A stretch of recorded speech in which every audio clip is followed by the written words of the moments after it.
البارح حنا في الاول حنا شفنا التشيطوان وقنيطره يعني طاحوا في المشكل ديال كيتضاربوا وتخاصموا. حنا اتفقنا مع مراكش قبل ما ندخلوا، قلنا راه ما غاديش نطيحوا في هذا الشيء، غنلعبوا بالشويه بالعقل حنا خوت.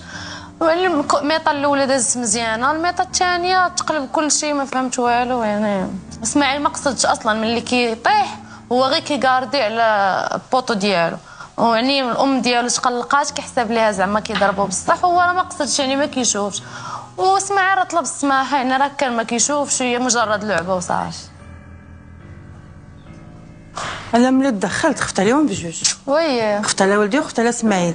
اسماعيل ناعس تجي ضربه خايبه، زكريا واقف جوج المرات تضرب في رجلو حيت انا خايفه عليه، حيت هو خالتي دابا ما كانش كيشوف، هو دابا ملي كيجلس ما كيقصدش يضربو، وغتجي فيهم الضربه بجوج، ما كيقصدش هو يضربو حيت كان كيجلس. هو بالنسبه لاسماعيل ناعس راه الا ضرب زكريا هكا راه تجي شي ضربه خايبه خطيره. حنا قبل ما ندخلوا هذاك كيقول لي عندك راسي، والاخر كيقول لي ما تخليوش ناعس، راكم مخلينه معرض للخطر، ماشي غير ولدي بجوجهم، راه بجوجهم ولادي حتى واحد ما نبغيهم.